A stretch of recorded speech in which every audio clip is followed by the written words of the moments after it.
বাবা হাতিরামের ভক্তিতে প্রসন্ন হয়ে প্রভু বালাজি রোজ তার আশ্রমে পাশা খেলতে আসতেন। একদিন প্রভু বালাজি পাশা খেলে তার সব গহনা হেরে যান। শেষ পর্যন্ত প্রভুর গায়ের বস্ত্র বাবা হাতিরাম নিয়ে নেন।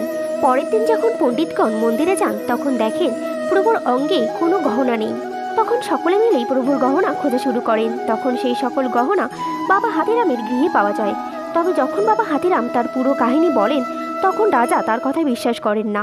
বাবা হাতিরামকে কারাগারে বন্দি করেন এবং অনেক ঘাস দিয়ে বলেন এক রাতের মধ্যেই খেয়ে তা শেষ করতে হবে, আর যদি সেটি না পারে চুরি করার অপরাধে গ্রামের মাঝখানে তাকে ফাঁসি দেওয়া হবে। তখন বাবা হাতিরাম প্রভুকে রক্ষা করার জন্য প্রার্থনা শুরু করেন। তখন প্রভু বালাজি এক হাতির রূপ ধারণ করে কারাগারে প্রবেশ করেন, যাকে দেখে বাবা হাতিরাম চিনতে পারেন এবং তাকে প্রণাম করেন। তখন সারা ঘাস এক পালকেই শেষ করে ফেলেন।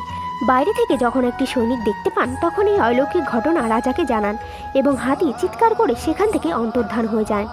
জয় প্রভু বালাজি।